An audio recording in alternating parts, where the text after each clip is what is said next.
প্রিয় শিক্ষার্থী বন্ধুরা, আমাদের ইজি অ্যাকাউন্টিং বই থেকে আমাদের যে অ্যাকাউন্টিং বই আছে, অর্থাৎ বোর্ডের যে অ্যাকাউন্টিং বইটা আছে পাঠ্যপুস্তক, সেই অ্যাকাউন্টিং বইয়ের অনুশীলনী প্রশ্নগুলোর উত্তরগুলো আমরা আজকে দেখে নেব দশম অধ্যায় থেকে। দশম অধ্যায়টা আমরা সবাই জানি আমাদের সবার কাছে খুবই টাফ একটা অধ্যায়, এবং আমাদের এখনকার যে রুলস অনুযায়ী বা এখনকার যে প্রশ্নের প্যাটার্ন অনুযায়ী সেই আর্থিক বিবরণীর প্যাটার্নটা বা দশম অধ্যায়ের প্যাটার্নটা কিন্তু পুরোই বদলে দিয়েছে। অর্থাৎ আমাদের বইয়ের মধ্যে যেভাবে সৃজনশীল বেসিসে প্রশ্নগুলো আছে, এখন কিন্তু আমাদের সেভাবে প্রশ্নগুলো থাকছে না। যদিও আমরা যেহেতু পাঠ্য বইয়ের অনুশীলনী, তাই পাঠ্য বইয়ে যেভাবে অনুশীলনীতে প্রশ্ন আছে সেভাবেই আমরা সলভ করব। তবে অবশ্যই আমরা এই সলভ করার সময় মাথায় রাখবো আমাদের কিন্তু এখন, অর্থাৎ তোমরা যারা এই বর্তমান দশম শ্রেণীর যারা শিক্ষার্থীরা আছো, তাদের জন্য কিন্তু প্রশ্নের প্যাটার্নটা পুরোপুরি ডিফারেন্ট। অর্থাৎ এখানে আমাদের আর্থিক বিবরণী থেকে পুরোপুরি 20 মার্কসের জন্য একটাই অঙ্ক থাকবে, এবং সেই একটা অঙ্কের মধ্যে 3টা পার্ট থাকবে। 3টা পার্টের জন্য 20 মার্ককে আলাদাভাবে ডিস্ট্রিবিউট করা হয়েছে।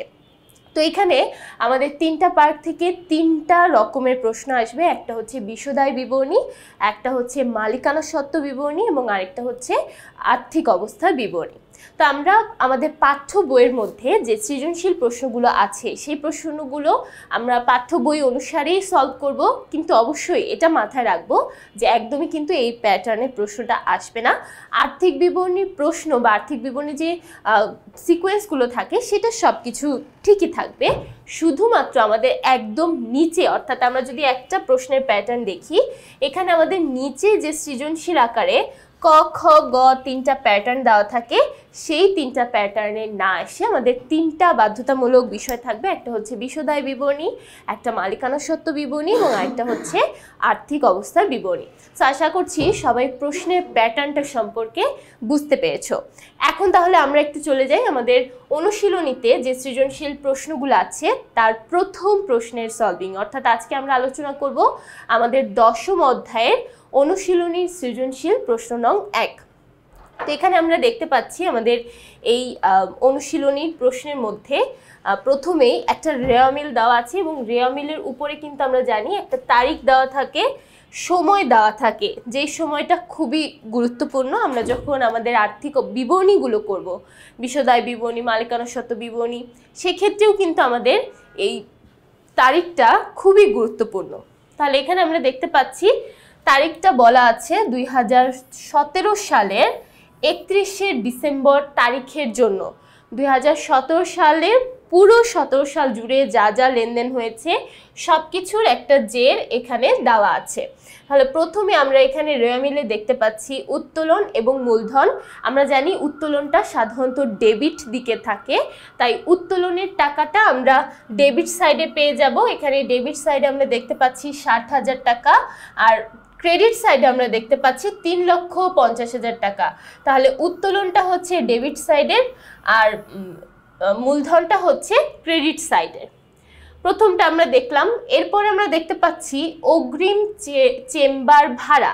আচ্ছা, প্রথমে আমরা একটু দেখি এটা কি ধরনের ব্যবসা প্রতিষ্ঠান। এটা হচ্ছে একটা ল চেম্বার। তার মানে হচ্ছে যারা লয়ার থাকে তাদের তো নিজস্ব একটা চেম্বার থাকে, যেখান থেকে তারা কাস্টমারদের বা ক্লায়েন্টদের সার্ভিস দিয়ে থাকে। তো এখানে সেই চেম্বারের কথাই বলা হয়েছে। এখন দেখো, এই চেম্বার ভাড়াই তুমি অগ্রিম পরিশোধ করেছো, সেটাই এখানে বলা হয়েছে। তাহলে এটাকে আমরা ধরে নিতে পারি যে অগ্রিম একটা ব্যয় হয়েছে, চেম্বার ভাড়া যেহেতু বলা হয়েছে, এবং মোস্ট ইম্পর্টেন্টলি যেহেতু এটা ডেবিট সাইডে আছে, তার মানে এটা আমরা ধরে নিব অগ্রিম কোনো ব্যয়।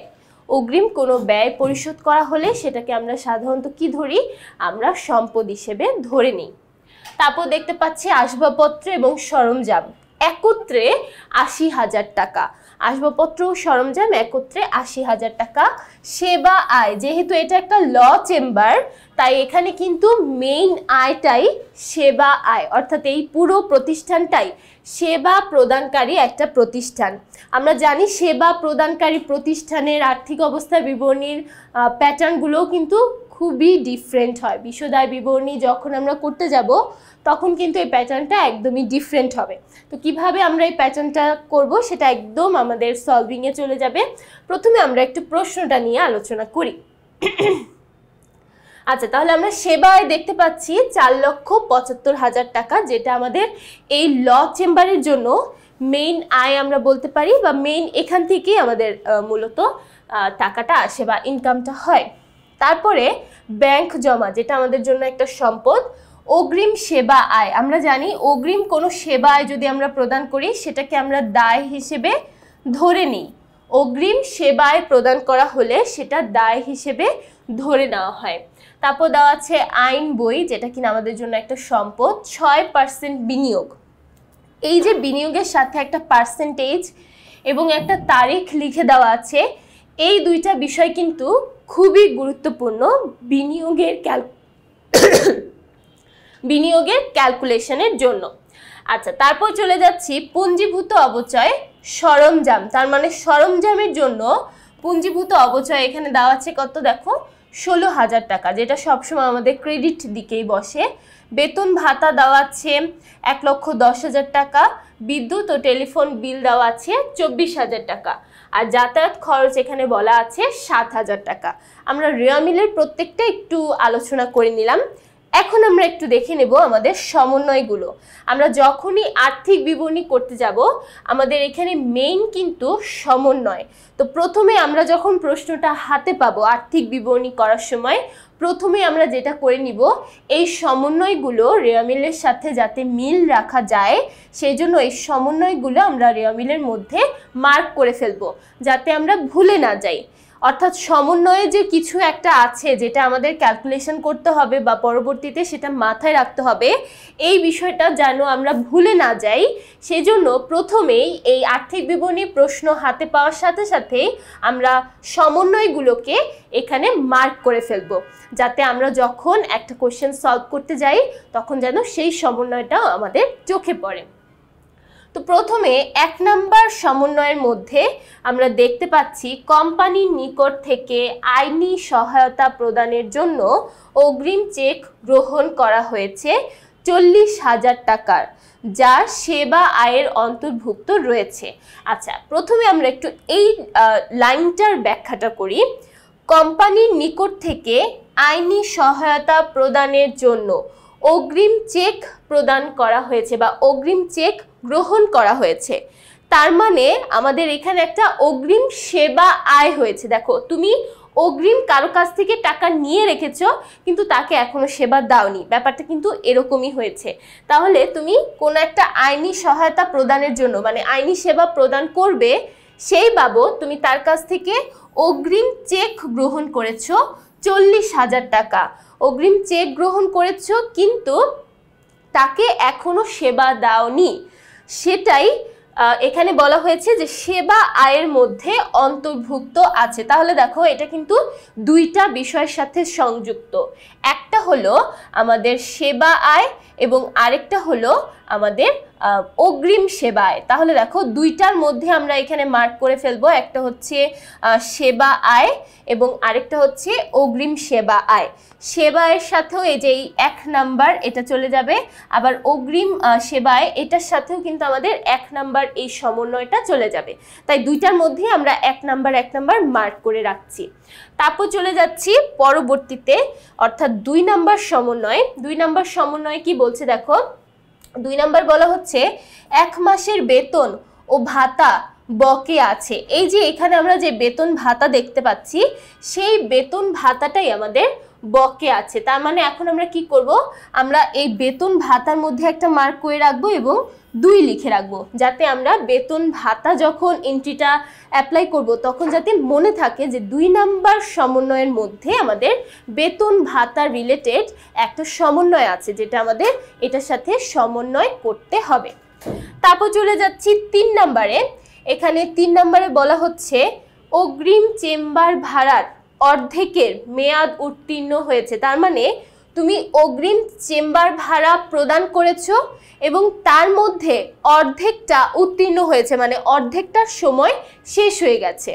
ধরো তুমি টোটাল চেম্বার ভাড়া প্রদান করেছো 10,000 টাকা অগ্রিম, তার মানে পরবর্তী বছরের জন্য বা পরবর্তী মাসের জন্য। এখানে যেহেতু পুরো বছরের আমরা হিসাব করছি, আমরা ধরে নিই এটা পরবর্তী বছরের জন্য আমরা প্রদান করেছি। তাহলে টোটাল 10,000 টাকা প্রদান করা হয়েছে।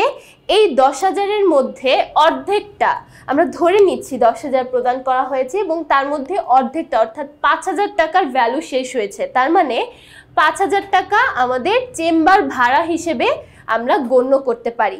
বাকি 5,000 টাকা এখনো অগ্রিম হিসেবেই আছে, এই কথাটাই এখানে বোঝানো হয়েছে। আচ্ছা, তাহলে এখানে এই যে অগ্রিম চেম্বার ভাড়ার অর্ধেকের মেয়াদ উত্তীর্ণ হয়েছে, তার মানে এই সমন্বয়টা চলে যাবে আমাদের অগ্রিম চেম্বার ভাড়ার সাথে। তার মানে যখন আমরা অগ্রিম চেম্বার ভাড়া এটাকে যখন কাউন্ট করতে যাব বা ক্যালকুলেশন করতে যাব, তখন আমাদের এই সমন্বয়টাও সেখানে সমন্বয় করতে হবে। তাহলে এখানে আমরা অগ্রিম চেম্বার ভাড়ার সাথে 3 নাম্বার লিখে রাখি। তারপর চলে যাই 4 নাম্বার সমন্বয়ে। 4 নাম্বার সমন্বয়ে বলছে আসবাবপত্র এবং সরঞ্জামের 10% অবচয় ধরতে হবে। এই যে আমরা 3 নাম্বার এন্ট্রির মধ্যে দেখেছিলাম আসবাবপত্র এবং সরঞ্জাম, দুইটা একসাথে এখানে আমাদের দেওয়া আছে, সো দুইটা আমরা একসাথেই কাউন্ট করব। আসবাবপত্র এবং সরঞ্জামের জন্য আমাদের 10% অবচয়, তার মানে এটা 4 নাম্বার সমন্বয়কে মিন করছে। ওকে, তাহলে এখানে আমরা 4টা সমন্বয় দেখে নিলাম। এখন আমরা আমাদের ক্যালকুলেশনটা শুরু করব বা আমাদের সৃজনশীলের আলোচনাটা শুরু করব। তো এখানে আমাদের সৃজনশীলের যে আলোচনা সেখানে যদি চলে যাই, আমাদের প্রথম যে সৃজনশীলটা অর্থাৎ ক নম্বর যে সৃজনশীল প্রশ্নটা, এখানে বলছে উপযুক্ত তথ্য থেকে চলতি দায়ের পরিমাণ নির্ণয় করো। তার মানে এখানে আমরা এই যে রেওমিলটা দেখলাম, এই রেওমিল থেকে আমাদের যেগুলো যেগুলো চলতি দায় আছে সেগুলো আমাদের এখন কাউন্ট করতে হবে। আচ্ছা, তো প্রথমে আমরা একটু মনে করার চেষ্টা করি চলতি দায় কোনগুলো। দায়ের অংশ যেটা সাধারণত 1 বছরের কম সময়ের জন্যই আমাদেরকে উপযোগিতা দিবে, যেমন পাওনাদার হতে পারে, বকেয়া কোনো ব্যয় হতে পারে, তারপর অগ্রিম কোনো আয় হতে পারে। ঠিক আছে, তাহলে আমরা একটু লিখে ফেলি। আমাদের যদি কোনো পাওনাদার থাকে বা পাওনাদার রিলেটেড, যেমন প্রদেয় হিসাবও লেখা থাকতে পারে, প্রদেয় বিল লেখা থাকতে পারে, তাহলে এই বিষয়গুলো সাধারণত আমাদের চলতি দায়ের অন্তর্ভুক্ত হয়। পাওনাদার, প্রদেয় বিল, তারপরে হতে পারে বকেয়া কোনো ব্যয়। এখন এটা যে কোনো ব্যয় হতে পারে, যত ধরনের ব্যয় আছে সবই হতে পারে। তারপরে অগ্রিম কোনো আয় হতে পারে, বকেয়া ব্যয় এবং অগ্রিম কোনো আয়। তাহলে এই 4 ধরনের হিসাব যদি আমাদের অঙ্কের মধ্যে থাকে বা রেওমিলে থাকে, সেটাই কিন্তু আমরা চলতি দায়ের মধ্যে আনতে পারবো। ওকে, তাহলে এখন আমরা একটু দেখি যে এখান থেকে কোনটা কোনটা আমাদের চলতি দায় হিসাবের মধ্যে চলে আসতে পারে। তো প্রথমে আমরা এখানে দেখতে পাচ্ছি এখানে আমাদের এই যে অগ্রিম সেবা আয় আছে, তাই না? অগ্রিম সেবা আয় আছে কত? অগ্রিম সেবা আয় আছে 50,000 টাকা। তাহলে এই অগ্রিম সেবা আয় আমাদের একটা চলতি দায় হতে পারে। কিন্তু এখন কথা হচ্ছে, দেখো অগ্রিম সেবায়ের সাথে কিন্তু আবার 1 নাম্বার সমন্বয়টা অন্তর্ভুক্ত আছে। আচ্ছা, তাহলে এটা যখন আমরা লিখব অবশ্যই সমন্বয়টাও এটার মধ্যে অ্যাডজাস্ট করব। তারপরে আবার আমরা দেখতে পাচ্ছি এই যে এখানে একটা বেতন ভাতা বকেয়া ছিল, তাই না? তাহলে বেতন ভাতা ছিল হচ্ছে আমার 1,10,000 টাকা এবং তার মধ্যে বলা হয়েছে যে 1 মাসের বেতন ভাতা বকেয়া আছে। 1 মাসের বেতন ভাতা বকেয়া আছে। 1 মাসের বকেয়া আছে, এটা বলতে আমরা কি বোঝাচ্ছি? এটা বলতে আমরা বোঝাচ্ছি এখানে আমাদের টোটাল 12 মাসের মধ্যে 11 মাসের টাকা পরিশোধ করা হয়ে গেছে এবং 1 মাস এখনো আমরা পরিশোধ করতে পারিনি। তাহলে আমরা দুইটা পেয়ে গেছি, একটা হচ্ছে অগ্রিম সেবায় এবং আরেকটা হচ্ছে বেতন ভাতার বকেয়া অংশটুকু। এবার দেখো বাকি যে ইনফরমেশনগুলো আছে তার মধ্য থেকে আমরা কিন্তু আর কোনোটাই চলতি দায় হিসেবে ধরতে পারি না। যেমন এখানে আমরা লিখেছিলাম পাওনাদার, প্রদেয় বিল, এরকম কোনো কিছুই কিন্তু আমাদের এখানে রেওমিলে নেই। তাই এখানে আমরা বলতে পারি যে আমাদের চলতি দায়ের পরিমাণ শুধু 2টা। এবার আমরা একটু দেখি যে আমরা কিভাবে এটা ম্যাথটা সলভ করতে পারি। তো এখানে অবশ্যই আমাদের ছক করতে হবে। ছকটা কেমন হবে? ছকটা হবে খুবই ছোট্ট একটা ছক, কারণ এটা তো 2 মার্কের জন্য, অর্থাৎ খুবই ছোট একটা ছক হবে। আমরা এখানে 2টা টাকার ঘর লিখলেই কিন্তু আমাদের হয়ে যাচ্ছে। তাহলে এখানে আমাদের 2টা টাকার ঘরযুক্ত বিবরণ টাকা টাকা এরকম একটা ছক আমাদের করতে হবে। এখন তাহলে দেখো প্রথমে আমরা কি করব, আমরা যেহেতু চলতি দায় বের করছি তাহলে এটা চাইলে তোমরা উপরে হেডিং দিতে পারো অথবা নিচেও লিখে দিতে পারো। আচ্ছা, এখানে আমরা চলতি দায়ের পরিমাণটা নির্ণয় করব। তো প্রথমে আমাদের যেটা করতে হবে সেটা হচ্ছে আমরা আবার একটু প্রশ্নে ফিরে যাই। এখানে আমরা 2টা পেয়েছিলাম, একটা হচ্ছে অগ্রিম সেবা আয়, এটার সাথে আবার একটা সমন্বয় আছে। তাহলে প্রথমে আমরা একটু অগ্রিম সেবা এটা লিখি। দেখো অগ্রিম সেবায় যেটা আমাদের প্রশ্নে ছিল কত, অগ্রিম সেবায় প্রশ্ন ছিল 50,000 টাকা। আচ্ছা, তাহলে প্রথমে আমরা লিখি 50,000 টাকা। তারপর দেখো এই অগ্রিম সেবায়ের সাথে আমাদের 1 নম্বর সমন্বয়টা ছিল। 1 নম্বর সমন্বয়ে বলা হয়েছে যে এখানে 40,000 টাকা আমরা অগ্রিম চেক গ্রহণ করেছি, যেটা সেবা আয়ের মধ্যে অন্তর্ভুক্ত আছে। তার মানে আরও এক্সট্রা অলিখিত অগ্রিম সেবা আয় রয়েছে, যেটা আমাদের এখনো এই অগ্রিম সেবা আয়ের মধ্যে লেখা হয়নি। তাহলে এটাকে আমরা কি লিখতে পারি, এটাকে আমরা লিখতে পারি যোগ অলিখিত অগ্রিম সেবা আয়, অলিখিত অগ্রিম সেবা আয়। আচ্ছা, তাহলে অলিখিত অগ্রিম সেবায় আমরা কত দেখতে পেলাম, আমরা এখানে অলিখিত অগ্রিম সেবায় দেখতে পেলাম 40,000 টাকা। তাহলে টোটাল যদি আমরা যোগ করে দিই আমাদের কত দাঁড়াচ্ছে, 90,000 টাকা দাঁড়াচ্ছে অগ্রিম সেবা আয় বাবদ। এখন আমরা আরেকটা ইনফরমেশন এখানে দিয়ে রেখেছিলাম, সেটা হচ্ছে বকেয়া বেতন। বকেয়া বেতন আছে 1 মাসের। দেখো খুব ভালো করে খেয়াল করো, 1 মাসের জন্য বকেয়া বেতন রয়েছে। তার মানে আমরা বুঝতে পারছি রেওমিলে যে ইনফরমেশনটা দেওয়া আছে সেটা 11 মাসের জন্য। যেহেতু 1 মাসের বকেয়া আছে এবং আমাদের একটা বছরে টোটাল 12 মাসের মধ্যে 1 মাস বকেয়া আছে, 1 মাস আমরা এখনো দিতে পারিনি। তাহলে এখানে যে বেতন ভাতাটা পরিশোধ করা হয়েছে সেটা 11 মাসের জন্য। এখন আমাদের এখান থেকে 1 মাসের যে ইনফরমেশন বা 1 মাসের কতটুকু ভাতা হতে পারে সেটা বের করতে হবে। তো এটা আমরা কিভাবে বের করব, দেখো প্রথমে আমরা লিখে ফেলি যে বকেয়া বেতন ও ভাতা, যেটা আমাদের চলতি দায়ের মধ্যে যাবে, বকেয়া বেতন ও ভাতা। আচ্ছা, এখন আমাদের অবশ্যই এখানে ক্যালকুলেশনটা দেখিয়ে দিতে হবে। আমরা কিভাবে ক্যালকুলেশন করব, বেতন ও ভাতা ছিল 1,10,000 টাকা, 1,10,000 টাকা। বেতন ও ভাতার পরিমাণ ছিল 1,10,000 টাকা। এখন এই যে 1,10,000 টাকা এটা পুরোপুরি 11 মাসের জন্য। তার মানে এটাকে যদি আমরা 11 দিয়ে ভাগ করি তাহলে আমরা 1 মাসের জন্য পেয়ে যাব এবং আমাদের লাগবেও কিন্তু এই 1 মাসেরই হিসাবটা। তাহলে এটাকে যদি আমরা 11 দ্বারা ভাগ করি এবং 1 দ্বারা গুণ করি তাহলে কিন্তু এখানে আমরা পেয়ে যাচ্ছি আমাদের বকেয়া বেতন ভাতার পরিমাণ। তাহলে দেখো 1,10,000 টাকা, এটাকে 11 দ্বারা ভাগ করলে হয়ে যাচ্ছে 10,000 টাকা এবং 10,000কে 1 দিয়ে গুণ করলে 10,000 টাকাই হবে। তাহলে এখানে আমরা যোগ করে দিব 10,000 টাকা। তাহলে দেখো আবারও বলছি, 1,10,000 টাকা ছিল 11 মাসের জন্য এবং 1 মাস আমাদের বকেয়া আছে। তাহলে এখানে 1 মাসের অ্যামাউন্টটাই কিন্তু আমাদের বের করতে হবে। তো এটা আমরা কিভাবে বের করব, 1,10,000 টাকাকে আমরা যদি 11 দ্বারা ভাগ করি এবং 1 দ্বারা গুণ করি তাহলে এখানে কত পাচ্ছি, 10,000 টাকা। তাহলে দেখো টোটাল যদি যোগ করে দেই কত দাঁড়াচ্ছে, দাঁড়াচ্ছে আমাদের টোটাল 1,00,000 টাকা। তাহলে এই 1,00,000 টাকাই কিন্তু আমাদের এখানে চলতি দায়। তাহলে এখানে আমরা লিখে দিব চলতি দায় বা মোট চলতি দায়। এখানে আমরা মোট চলতি দায় পেয়ে যাচ্ছি 1,00,000 টাকা। আশা করছি সবাই বুঝতে পেরেছো। তাহলে এখন আমরা এটার অ্যান্সারটাতে চলে যাই। দেখো আমাদের এখানে কিন্তু অ্যান্সারটাতে ঠিক যেভাবে আমি দেখিয়েছি সেভাবেই লেখা আছে। এখানে আমরা দেখতে পাচ্ছি অগ্রিম সেবায় দেখো প্রথমে 50,000, তারপর এটার সাথে অলিখিতটা যুক্ত করলাম 10,000 টাকা। তাহলে টোটাল কত দাঁড়াচ্ছে, 90,000 এবং সেটার সাথে আবার পরবর্তীতে বেতন ভাতার বকেয়া এটার ক্যালকুলেশনটা যুক্ত করে দিলাম। তাহলে টোটাল দাঁড়াচ্ছে 1,00,000 টাকা। তাহলে এই 1,00,000 টাকা হচ্ছে আমাদের জন্য মোট চলতি দায়।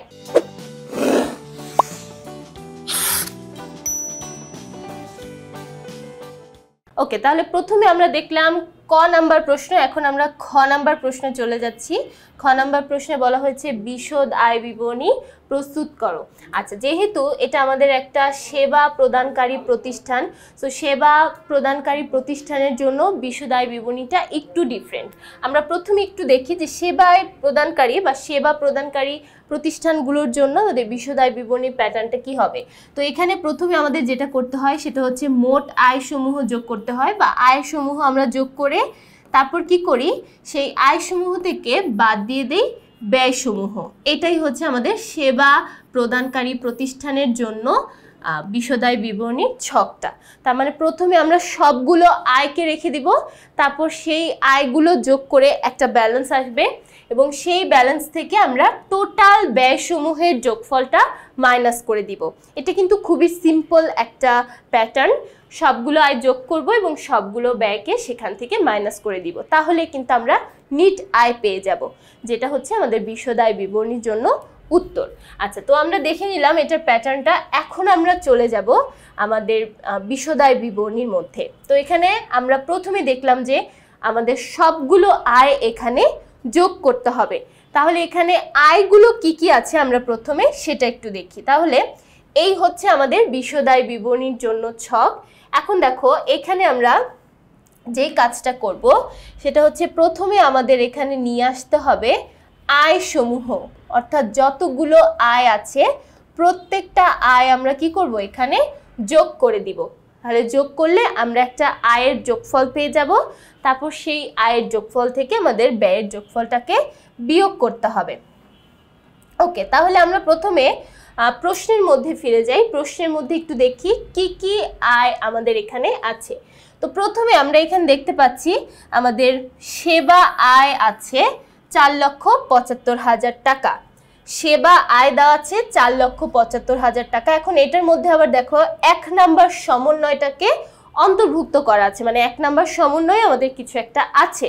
তো 1 নাম্বার সমন্বয়ে আমরা দেখতে পাচ্ছি সেবা আয়ের মধ্যে অগ্রিম সেবা আয়টা অন্তর্ভুক্ত করা আছে, যেটা সেবা আয় হবে না কিন্তু সেটাকে কি করা আছে, অন্তর্ভুক্ত করা আছে। তার মানে আমরা এখান থেকে কি করব, এই যে 4,75,000 এখান থেকে আমরা 40,000 টাকাকে মাইনাস করে দেখিয়ে দিব, কারণ এটা তো আমাদের সেবা আয় না, ভুলবশত এটাকে সেবা আয়ের মধ্যে অন্তর্ভুক্ত করে ফেলা আছে। আচ্ছা, তাহলে প্রথমে আমরা আমাদের সেবা আয় পেয়ে গেলাম। তাহলে প্রথমে লিখে ফেলি সেবা আয়। সেবা আয় আমাদের দেওয়া আছে 4,75,000 টাকা, এবং সেখান থেকে আমাদের মাইনাস করতে হবে অলিখিত অগ্রিম সেবা আয়, যেটা অন্তর্ভুক্ত ছিল অলিখিত অগ্রিম সেবা আয়।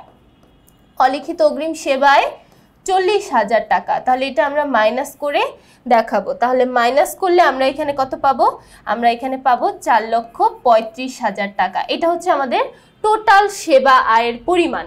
এখন আমরা দেখব আর বাকি কি কি বিনিয়োগের সুদ এখানে একটা আছে, আর বাকি কি কি সেবা আয় বা আর কি কি আয় এখানে আছে। একটা তো সেবা আয় দেখে নিয়েছি এবং আরেকটা আছে বিনিয়োগের সুদ। দেখো এবার আমরা বিনিয়োগের সুদটা কিভাবে ক্যালকুলেশন করতে পারি সেটা একটু দেখব। তো এখানে প্রথমে বলা আছে বিনিয়োগ হলো 2,50,000 টাকা, আর এখানে বলা হয়েছে 6% বিনিয়োগের সুদ দেওয়া আছে, 6% বিনিয়োগের সুদ। এবার দেখো এই যে পাশে যে ডেটটা দেওয়া আছে এটা খুবই গুরুত্বপূর্ণ। এই ডেটের উপর ডিপেন্ড করেই কিন্তু আমরা আমাদের বিনিয়োগের সুদটা কাউন্ট করব।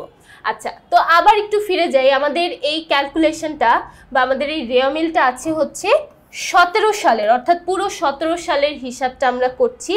আর এখানে যে বিনিয়োগটা দেওয়া আছে, বিনিয়োগটা নেওয়া হয়েছিল কত, দেখো 2015 সালের। তাহলে দেখো 2015 সালের নেওয়া হয়েছিল 7, অর্থাৎ জুলাই মাসের 1 তারিখে। 2015 সালের জুলাই মাসের 1 তারিখে আমাদের বিনিয়োগটা গ্রহণ করা হয়েছিল, এবং আমরা এখন যে অঙ্কটা করছি সেটা 2017 সালের। তাহলে দেখো 2017 সালে কিন্তু আমরা পুরো বিনিয়োগের সুদটাই পাবো। এখানে আর অর্ধেক বছরের বিনিয়োগের সুদ কিন্তু আমাদের হচ্ছে না, কারণ এখন 2017 সালের অঙ্ক করছি, আর এই বিনিয়োগটা নেওয়া হয়েছিল 2015 সালের। তাহলে আমরা শুধুমাত্র কিভাবে বিনিয়োগের সুদটা বের করব, এই যে 6% দেওয়া আছে 2,50,000 টাকার উপরে যদি আমরা 6% করি তাহলে কিন্তু চলে আসছে। আচ্ছা, তাহলে এখানে আমরা বিনিয়োগের সুদ পাচ্ছি, তাহলে এখানে লিখে ফেলবো বিনিয়োগের সুদ। তাহলে বিনিয়োগের সুদের ক্যালকুলেশনটা আমরা কিভাবে পাচ্ছি? 2,50,000 টাকা আমাদের টোটাল বিনিয়োগ এবং এটার উপরে আমরা করব 6%। তাহলে একটু দেখি 2,50,000 টাকা, এটার উপর যদি আমরা 6% করি তাহলে কত দাঁড়াচ্ছে? 15,000 টাকা। এখন আমরা কি করব? টোটালটা যুক্ত করে দিব। তাহলে দেখো টোটালটা যদি আমরা যুক্ত করি 4,35,000 যোগ 15, তাহলে এখানে কত আসছে? 4,50,000 টাকা। তাহলে দেখো এই যে 4,50,000 টাকা আমরা পাচ্ছি, এটা হলো আমাদের মোট আয়, এটা হচ্ছে মোট আয়ের পরিমাণ। এখন আমরা কি করব? এই মোট আয় থেকে মোট ব্যয়ের পরিমাণটাকে বাদ দিয়ে দিব। তাহলে এখন আমরা এখানে কি লিখতে পারি? এখন আমরা এখানে লিখতে পারি বাদ ব্যয়সমূহ, বাদ ব্যয়সমূহ। তাহলে এখন আমরা এই মোট আয় থেকে ব্যয়ের পরিমাণগুলোকে বাদ দিয়ে দিব। আচ্ছা, তাহলে এখন আমরা একটু দেখি আমাদের এখানে কি কি ব্যয়ের পরিমাণ আছে। তো এখানে প্রথমেই একদম শুরু থেকে যদি আমরা স্টার্ট করি তাহলে আরও বেশি কিন্তু ক্লিয়ার হবে। দেখো এখানে প্রথমেই আছে অগ্রিম চেম্বার ভাড়া, এটা যদিও আমাদের জন্য সম্পদ, কিন্তু দেখো এখানে 3 নাম্বার যে সমন্বয় সেখানে বলা হয়েছে অর্ধেকের মেয়াদ উত্তীর্ণ হয়েছে। তাহলে যতটুকুর মেয়াদ উত্তীর্ণ হয়ে যাবে সেটা কিন্তু চেম্বার ভাড়া হিসাব অর্থাৎ আমাদের ব্যয়ের মধ্যে চলে যাবে। তাহলে দেখো চেম্বার ভাড়া দেওয়া আছে 1,20,000 টাকা এবং এটার যদি আমরা অর্ধেক করে ফেলি তাহলে কত দাঁড়াচ্ছে? 1,20,000 টাকার অর্ধেক দাঁড়াচ্ছে 60,000 টাকা। তাহলে 60,000 টাকা কিন্তু আমাদের ব্যয়ের মধ্যে অন্তর্ভুক্ত হয়ে যাচ্ছে। তাহলে আমরা একটা হিসাব পেয়ে গেছি, সেটা হচ্ছে ভাড়া। তাহলে চেম্বার ভাড়া আমরা কত পেয়েছি? চেম্বার ভাড়া আমরা পেয়েছি 1,20,000 টাকা। এটাকে আমরা ভাগ করব অর্ধেক হিসেবে, অর্থাৎ এখানে আমরা কি করব? 2 দ্বারা ভাগ করব এবং যদি 1 দ্বারা গুণ করি, 2 দ্বারা ভাগ এবং 1 দ্বারা গুণ, তার মানে এখানে অর্ধেক করতে হবে, হাফ করতে হবে। দেখো এই যে 1/2 এটাই কিন্তু এটার হাফ। তাহলে 1,20,000 টাকা, এটার যদি আমরা হাফ করি তাহলে কত দাঁড়াচ্ছে? 60,000 টাকা। তাহলে প্রথমে আমরা চেম্বার ভাড়াটা শেষ করেছি। এখন আমরা তারপর দেখি বাকি কি কি ব্যয়ের পরিমাণ আমাদের এখানে আছে। তো তারপরে দেখো চেম্বার ভাড়াটা শেষ, এরপর আমরা দেখো অফিস না, এখানে আসবাবপত্র এবং সরঞ্জাম, শুধু সরঞ্জাম এখানে বলা আছে, এখানে কিন্তু অফিস সরঞ্জাম বলা নেই। তো এটা যে কোনো সরঞ্জামই কিন্তু হতে পারে, শুধু যে অফিসের জন্য সরঞ্জাম তা কিন্তু না। তাহলে এখানে অফিস সরঞ্জাম অথবা আমরা নর্মাল সরঞ্জামই ধরে নিই এবং আসবাবপত্র দুইটার একসাথে অবচয় আমাদের এখানে বলা হয়েছিল কত? 10%। তাহলে দেখো এখানে আমাদের সরঞ্জাম দেওয়া আছে 80,000 টাকা এবং এটার ওপর যদি আমরা 10% করি তাহলে এখানে কিন্তু আমাদের একটা অবচয়ের পরিমাণ চলে আসবে, যেটা আমাদের জন্য একটা ব্যয়। তাহলে দেখো এখানে আমরা লিখব আসবাবপত্রের অবচয়। আমরা শুধু আসবাবপত্রের অবচয়টাই এখানে লিখি, আসবাবপত্রের অবচয়। তাহলে আসবাবপত্রের অবচয়, এটার ক্যালকুলেশনটা আমরা কিভাবে পাচ্ছি? 80,000 টাকা, এটার উপরে 10% করে ফেলবো। তাহলে 80,000 টাকার 10% হয়ে যাবে 8,000 টাকা। ঠিক আছে, 80,000 টাকার 10% হয়ে যাবে 8,000 টাকা। তারপর চলে যাই বাকি কি কি এখানে দেওয়া আছে আমরা একটু দেখি। দেখো আসবাবপত্রের হিসাবটা শেষ, এরপর আমরা চলে যাই বেতন ভাতার মধ্যে। দেখো এখানে বেতন ভাতার পরিমাণ একটা দেওয়া আছে। বেতন ভাতা এখানে বলা হয়েছে কত? 1,10,000 টাকা এবং এটার সাথে আমরা কিন্তু একটা সমন্বয় দেখেছিলাম। আমরা কিন্তু অলরেডি ক নাম্বার যে প্রশ্ন সেখানে কিন্তু 1 মাসের কতটুকু বকেয়া আছে সেটা বের করে ফেলেছি, রাইট? তো এখন দেখো আমরা যখন এটাকে অন্তর্ভুক্ত করব, ব্যয় হিসাবে যখন অন্তর্ভুক্ত করব, পুরো 12 মাসের হিসাবটাই কিন্তু আমাদের এখানে আসবে, শুধু একটা নির্দিষ্ট বছরের হিসাবটাই আসবে, শুধু 17 সালের যতটুকু ব্যয় হয়েছে সেটাই আসবে। তাহলে দেখো এই যে যতটুকু বকেয়া আছে সেটাও কিন্তু আমাদের এই 17 সালেরই হিসাব। তাই আমরা এখানে যখন বেতন ভাতা হিসাবে অন্তর্ভুক্ত করছি, বেতন ও ভাতা, এখানে প্রথমে লিখব কি? 1,10,000 টাকা। পরবর্তীতে কি করব? এটার সাথে আমরা বকেয়া অংশটুকু যোগ করে দিব। তাহলে বকেয়া কিন্তু অলরেডি আমরা ক থেকে পেয়েছি, রাইট? ক থেকে আমরা বকেয়ার অংশটা পেয়েছিলাম কত? 10,000 টাকা। তাহলে দেখো এখানে টোটাল আমাদের বেতন ভাতা বাবদ চলে আসছে কত? 1,20,000 টাকা। তাহলে শুধু যে বেতন ভাতা যতটুকু থাকবে সেটাই ব্যয় তা কিন্তু নয়, এটার সাথে যতটুকু বকেয়া অংশ থাকবে সেই বকেয়া অংশটুকু কিন্তু আমাদের এখানে বেতন ভাতার ব্যয় হিসাবে যুক্ত হয়ে যাবে। তাহলে এখানে আমরা যুক্ত করে দিলাম 1,20,000 টাকা। এখন আমরা দেখি বাকি আর কি কি আমাদের এখানে আছে। তারপর দেখো এখানে একটা আছে বিদ্যুৎ ও টেলিফোন বিল, যেটা 24,000 টাকা, এবং তারপরে যাতায়াত খরচ আছে 7,000 টাকা। তাহলে এই দুইটা আমরা পরপর সিরিয়ালি লিখে ফেলি। প্রথমে বিদ্যুৎ এবং টেলিফোন বিল, বিদ্যুৎ ও টেলিফোন বিল যেটা হচ্ছে 24,000 টাকা, এবং তারপরে দেওয়া আছে কি? তারপর দেওয়া আছে যাতায়াত খরচ। তাহলে আমরা এখানে লিখি যাতায়াত খরচ। যাতায়াত খরচ এখানে দেওয়া আছে কত? 7,000 টাকা। তাহলে যাতায়াত খরচ আমরা এখানে যুক্ত করে দিব 7,000 টাকা। আচ্ছা, এবার তাহলে দেখো আমরা কিন্তু প্রত্যেকটা ব্যয় আমাদের এখানে নিয়ে এসেছি, সবগুলো আয় যোগ করে ফেলেছি, আবার ব্যয়ও এখানে প্রত্যেকটাই আমরা কাউন্ট করেছি, আর কিন্তু এখানে কোনো এক্সট্রা ব্যয়ের পরিমাণ নেই যেটা বাদ পড়ে গেছে। তাহলে আমরা এখানে টোটাল সবগুলো ব্যয় যেহেতু পেয়ে গেছি, এখন আমরা কি করব? এই সবগুলো ব্যয়ের যোগফলটা বের করে ফেলবো।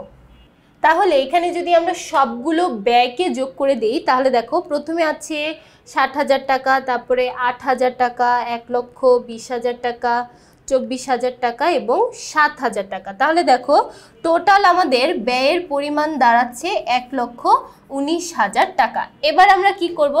আমরা একদম শুরুতে যে আয়ের পরিমাণটা বের করেছিলাম, দেখো টোটাল আয়ের পরিমাণ আমাদের কত ছিল?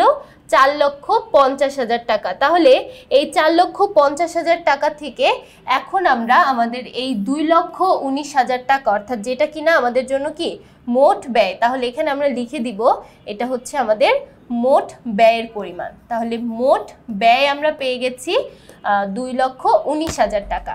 এখন তাহলে 4,50,000 টাকা থেকে 2,19,000 টাকা যদি আমরা মাইনাস করি, তাহলে দেখো এখানে আমাদের টোটাল বা নিট আয়ের পরিমাণ দাঁড়াচ্ছে 2,31,000 টাকা। তাহলে দেখো 2,31,000 টাকা এটা আমরা পেয়েছি নিট আয় হিসেবে বা নিট মুনাফা হিসেবে। তোমরা যদি নিট মুনাফা লিখতে চাও, মুনাফাও লিখতে পারো, আবার নিট আয়ও লিখতে পারো, দুইটাই কিন্তু সঠিক হবে। তাহলে দেখো নিট আয়ের পরিমাণ আমরা এখানে কত পেয়েছি? 2,31,000 টাকা। এবার তাহলে দেখো আমরা আমাদের এই অ্যান্সারটাতে চলে যাই। দেখো অ্যান্সারটা ঠিক যেভাবে আমরা করলাম, প্রথমে মোট আয় বের করেছি, যেটা কিনা আয় সমূহ নামক একটা হেডিংয়ের মধ্যে আমরা অন্তর্ভুক্ত করেছি। মোট আয় বের করেছিলাম 4,50,000 টাকা। তারপরে তার পরবর্তীতে আমরা কি করেছি? টোটাল ব্যয়গুলোকে বাদ দিয়ে দিয়েছি। তাহলে দেখো টোটাল ব্যয়সমূহ বাদ দেওয়ার পরে আমাদের সর্বশেষ অ্যান্সারটা কি এসেছে? সর্বশেষ নিট মুনাফা এসেছে 2,31,000 টাকা। তাহলে আশা করছি সবাই আমরা বিশদায় বিবরণী কিভাবে বের করব, সেবা প্রদানকারী যে প্রতিষ্ঠান আছে সেই প্রতিষ্ঠানের জন্য বিশদায় বিবরণীগুলো কিভাবে নির্ণয় করতে পারি সেটা সবাই বুঝতে পেরেছি। তাহলে এখন আমরা চলে যাব আমাদের পরবর্তী সৃজনশীলে।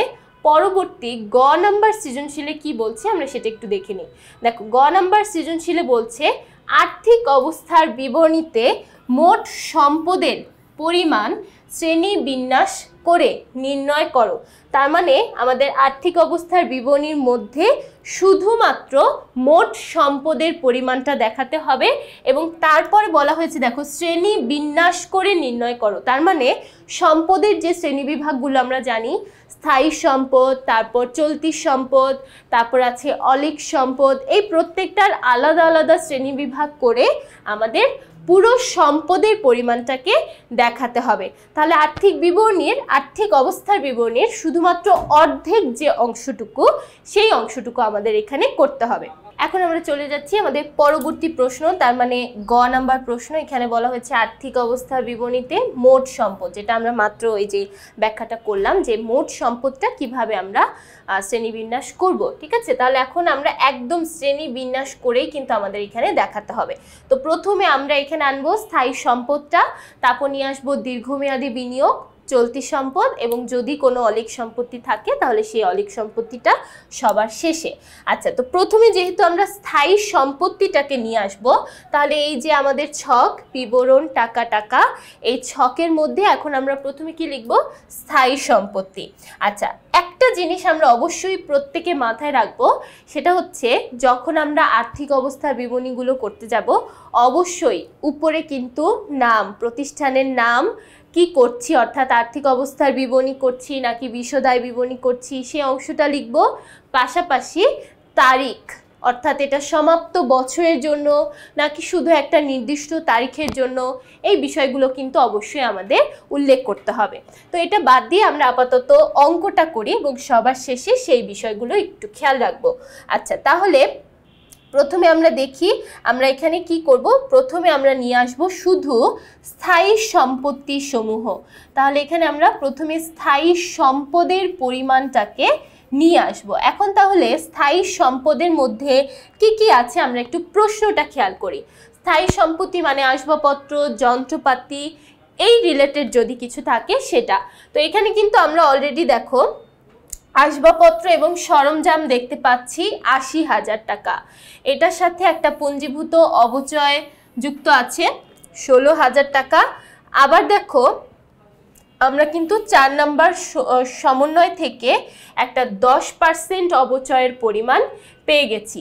৪ নম্বর সমন্বয় থেকে আমরা 10% অবচয় করে পেয়েছিলাম ৮,০০০ টাকা, এবং এখানে আমরা পুঞ্জীভূত অবচয় কত দেখতে পাচ্ছি? ১৬,০০০ টাকা। তাহলে দেখো টোটাল সব কিছু মিলিয়েই কিন্তু আমাদের অ্যান্সারটা বের করতে হবে। ওকে, এখন তাহলে আমরা আমাদের স্থায়ী সম্পদের মধ্যে প্রথমে লিখে ফেলবো আসবাবপত্র এবং সরঞ্জাম। তাহলে দেখো প্রথমে আমরা এখানে পেয়ে গেছি আসবাবপত্র ও সরঞ্জাম, যেটার অ্যামাউন্ট ছিল ৮০,০০০ টাকা। তাহলে ৮০,০০০ টাকা আমরা লিখলাম প্রথমে। এখন দেখো এখান থেকে আমাদের বাদ দিতে হবে কি? পুঞ্জীভূত অবচয়। এই পুঞ্জীভূত অবচয় দেখো যেটা আগের বছরের পুঞ্জীভূত অবচয় ছিল, তার মানে ১৬,০০০ টাকা, সেটাও আসবে। আবার এই বছরে যেটা অবচয় তৈরি হলো, তার মানে ৮,০০০ টাকা কিন্তু আমরা অলরেডি এই বছরের অবচয় পেয়ে গেছি, ওই ৮,০০০ টাকাও কিন্তু আমাদের এখানে চলে আসবে। ঠিক আছে, তাহলে দেখো ১৬,০০০ আর ৮,০০০ এটা যদি আমরা টোটাল যোগ করি তাহলে ২৪,০০০ টাকা। তাহলে এই টোটাল ২৪,০০০ টাকায় কিন্তু আমাদের এখান থেকে মাইনাস করে দেখাতে হবে। তাহলে ৮০,০০০ টাকা থেকে যদি আমরা ২৪,০০০ টাকা মাইনাস করি ৫৬,০০০ টাকা, তাহলে এই ৫৬,০০০ টাকা হচ্ছে আমাদের শুধুমাত্র নিট আসবাবপত্রের পরিমাণ। এখন আমরা দেখব বাকি আর কোনো স্থায়ী সম্পত্তি আছে কিনা। বাকি দেখো আরেকটা কিন্তু স্থায়ী সম্পত্তি এখানে আছে, সেটা হচ্ছে ৪০,০০০ টাকা আইন বই। এটা কিন্তু এই ল চেম্বারের জন্য অবশ্যই একটা সম্পদ, তাহলে এই আইন বইটাও আমরা এখানে নিয়ে আসব। ওকে, তাহলে এখন নিয়ে নিই আইন বই। তাহলে আইন বই আমরা এখানে দেখলাম ৪০,০০০ টাকা। তাহলে দেখো টোটাল যদি আমরা যোগ করে দেই, টোটাল আমাদের স্থায়ী সম্পত্তির পরিমাণ দাঁড়াচ্ছে কত? ৯৬,০০০ টাকা। এখন তাহলে দেখো স্থায়ী সম্পদের পার্টটুকু শেষ হয়ে গেল। এখন আমরা নিয়ে আসব দীর্ঘমেয়াদী বিনিয়োগের পরিমাণ। দীর্ঘমেয়াদী বিনিয়োগ, আমাদের দীর্ঘমেয়াদী বিনিয়োগ কিন্তু একটাই ছিল, শুধু সেই অংশটা নিয়ে আসলেই কিন্তু আমাদের হয়ে যাচ্ছে। তাহলে দীর্ঘমেয়াদী বিনিয়োগ আমাদের এখানে কত ছিল দেখো ৬% দীর্ঘমেয়াদী বিনিয়োগ বা ৬% বিনিয়োগ, যেটা আমাদের ছিল হচ্ছে কত? ২,৫০,০০০ টাকা। তাহলে ৬% বিনিয়োগ আমরা পেয়েছি কত? ২,৫০,০০০ টাকা। তাহলে এখানে কিন্তু অবশ্যই যেহেতু ৬% আমাদের নামই দেওয়া ছিল, তাই ৬% বিনিয়োগই আমরা লিখব। তাহলে ৬% বিনিয়োগ আমরা পেয়েছি কত? ২,৫০,০০০ টাকা। এখন দেখো বিনিয়োগের পরিমাণটা কিন্তু একটাই ছিল, তাই এটা আমরা সবার শেষের যে কলাম সেই কলামটাতে লিখে ফেললাম। তো বিনিয়োগটা শেষ। এখন আমরা নিয়ে আসব চলতি সম্পদের পরিমাণ। চলতি সম্পদের পরিমাণ, তাহলে চলতি সম্পদ কোনগুলো? নগদ, ব্যাংক জমা, সমাপনী মজুদ পণ্য, তারপর আছে অগ্রিম কোনো ব্যয় অথবা বকেয়া বা অনাদায়ী কোনো আয় যদি থাকে, এই সবগুলো হচ্ছে আমাদের চলতি সম্পদ। তাহলে এখন আমরা একটু কোশ্চেনের মধ্যে দেখে নিই কি কি চলতি সম্পদ আমাদের এখানে আছে। তো প্রথমেই দেখো আমরা কিন্তু এখানে অগ্রিম চেম্বার ভাড়া, তার মানে অগ্রিম ব্যয় একটা দেখতে পাচ্ছি 1,20,000 টাকা। আবার তার সাথে দেখো 3 নাম্বার সমন্বয়ে কি বলেছে, 3 নাম্বার সমন্বয়ে বলেছে অগ্রিম চেম্বার ভাড়ার অর্ধেক মেয়াদ উত্তীর্ণ হয়েছে। তার মানে এটার অর্ধেকটা মেয়াদ উত্তীর্ণ হয়ে গেছে, অর্ধেকটা ভাড়া হিসাব হয়ে গেছে, বাকি অর্ধেকটা অগ্রিম চেম্বার ভাড়া হিসেবে আছে। তাহলে আমরা এখানে কি করব, শুধু অর্ধেক অংশটাই কিন্তু চলতি সম্পদ হিসেবে নিয়ে আসব, বাকি অর্ধেকটা কিন্তু ভাড়া হিসেবে আমরা খরচের মধ্যে অলরেডি দেখিয়ে দিয়েছি এবং ব্যয়ের মধ্যে আমরা সেটার কাজ করে ফেলেছি। তাহলে বাকি অর্ধেকটুকু নিয়ে আমরা এখানে কাজ করব। একটা পেয়ে গেছি। তারপর দেখো আরেকটা কিন্তু এখানে দেওয়া আছে, এই যে ব্যাংক জমা, ব্যাংক জমা আমরা এখানে দেখতে পাচ্ছি 2 লক্ষ টাকা, তাহলে দুইটা পেয়ে গেছি। আচ্ছা, তারপর দেখো আরেকটা এখানে আছে, এই যে এখানে আমরা 6% বিনিয়োগের সুদ একটা বের করেছিলাম, রাইট? তো 6% বিনিয়োগের সুদ বের করে কিন্তু আমরা 15,000 টাকা ইতিমধ্যে বের করেছিলাম, যেটা আমরা সেবা আয়ের মধ্যে দেখিয়েছিলাম, মানে মোট আয়ের মধ্যে আমরা দেখিয়েছিলাম। সেই 15,000 টাকা দেখো এটা কিন্তু এখনো অনাদায়ী আছে, এবং আমি একটু আগেই বলেছি অনাদায়ী যদি কোনো আয় আমাদের থেকে থাকে সেটাও কিন্তু আমাদের এই চলতি সম্পদের মধ্যে চলে আসবে। তাহলে দেখো আমরা কিন্তু 3টা পেয়ে গেছি। একটা হচ্ছে অগ্রিম ভাড়ার অর্ধেক অংশটুকু আমাদের নিয়ে আসতে হবে, ব্যাংক জমার পুরোটাই আমাদের চলতি সম্পদে চলে আসবে, আর এবং এখানে বিনিয়োগের সুদ বাবদ আমরা 15,000 টাকা দেখতে পাচ্ছি। তাহলে 3টা আমরা এখানে দেখতে পেলাম। তাহলে চলতি সম্পদে কিন্তু আমরা 3টা জিনিস দেখতে পেলাম। একটা হচ্ছে প্রথমে আমরা দেখলাম কি অগ্রিম চেম্বার ভাড়ার অর্ধেক অংশটুকু। তাহলে এটা আমরা কিভাবে দেখাবো, দেখো অগ্রিম চেম্বার ভাড়া প্রথমে পুরো অংশটাই লিখব, অগ্রিম চেম্বার ভাড়া।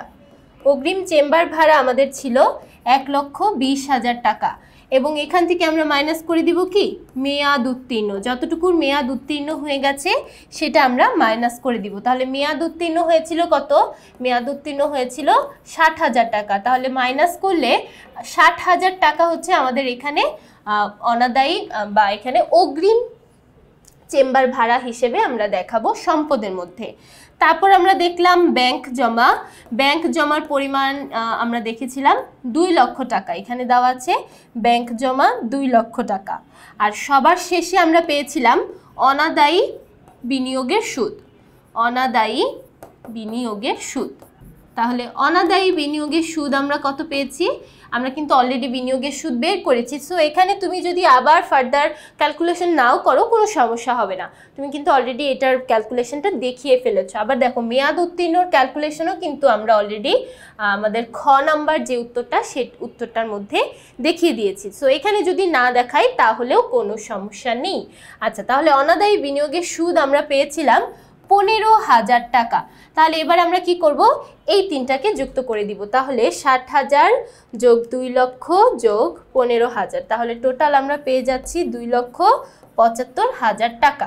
ওকে, তাহলে এখন আমাদের কি করতে হবে, আমাদের মোট সম্পদের পরিমাণ নির্ণয় করতে হবে। তাহলে দেখো প্রথমে আমরা স্থায়ী সম্পদ পেয়েছি 96,000 টাকা, তারপরে দীর্ঘমেয়াদী বিনিয়োগ পেয়েছি 2,50,000 টাকা, এবং সবার শেষে আমরা কি পেলাম 2,75,000 টাকা, যেটা টোটাল চলতি সম্পদ। তাহলে এখন আমরা কি করব, সবগুলোকে একসাথে যুক্ত করে মোট সম্পদের পরিমাণটা দেখাবো।